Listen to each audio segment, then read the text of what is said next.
Hey everybody, it's Justin here. I just finished up week 19 of 52 Kinds of Love, and here's how it went. So week 19 was dedicated to my friend Nicole. I don't know if she wants me to show her last name, so I won't show it. And Nicole's from California, so there's a little Cali right there. And I met Nicole about a decade ago on LiveJournal, on the internet. She was a big supporter of my poetry. I know I had someone else from LiveJournal a couple weeks ago.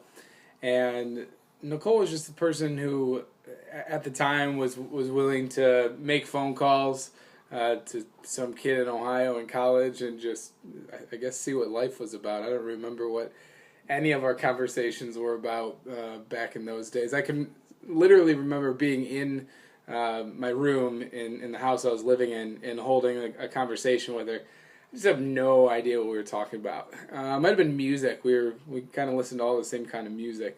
But anyway, Nicole's another person that I've never met. I mean, we've been Facebook friends and Instagram friends and get to see her life and her daughter grow up. But, never got to hang out with her. And I said, I think this would be a great chance to do it with 52 Kinds of Love. And hopefully I draw her name during summer.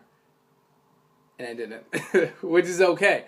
So we made some big plans. So I had some really long conversations with Nicole this week. We had a couple of over 2-hour conversations, which is pretty badass. And, for someone who I seriously have not spoken to in a decade, to be able to hold conversations like that is pretty cool.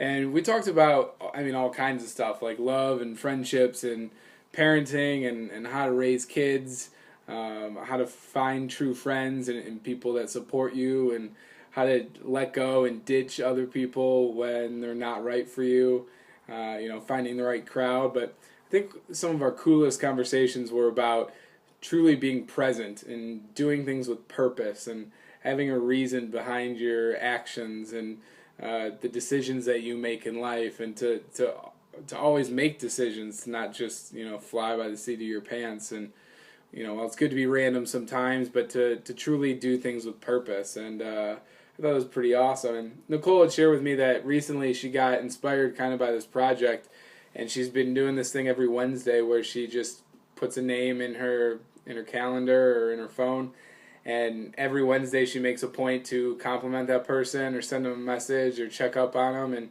she picked somebody for the rest of the calendar year to do this. So that's awesome, just to make sure that you're being present in other people's lives, and you never know when someone else might need an extra hand. Just reached out to them, so she's making sure that happens.